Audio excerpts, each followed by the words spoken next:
சிவாஜி கணேசனுக்கு மணிமண்டபம் கட்டப்படும் என்ற முதலமைச்சரின் அறிவிப்புக்கு சிவாஜியின் மகனும் நடிகருமான பிரபு வரவேற்பு தெரிவித்துள்ளார். தந்தி டிவிக்கு அவர் அளித்த பேட்டியை இப்போது பார்ப்போம்.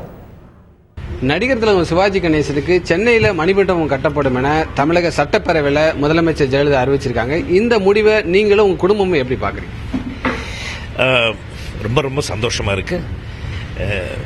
முதல்ல மாண்புமிகு அம்மா அவர்களுக்கு நன்றி சொல்ல கிளம்பிட்டுருக்கோம்.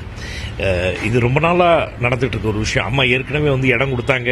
அதுக்கப்புறம் ஏதோ ஒரு சூழ்நிலையில நடிகர் சங்கத்தில் கட்ட முடியலை.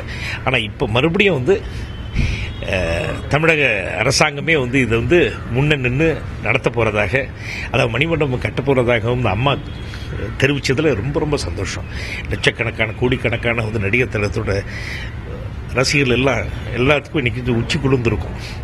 அதே மாதிரி எங்கள் வீட்டின் சார்பாக எங்கள் அண்ணன் ராம்குமார், என் பையன் விக்ரம்புரம் ஸ்ரீநகர் ஷூட்டிங்கில் இருக்கார், அவர் என் சார்பாக, அக்கா சாந்தி, தங்கச்சி தேன்மொழி, எங்கள் வீட்டில் இருக்கிற அத்தனை பேர் சார்பாக அம்மாவுக்கும் தமிழக அரசாங்கத்துக்கும் நன்றி சொல்ல கடமைப்பட்டிருக்கோம். ரொம்ப ரொம்ப நன்றி.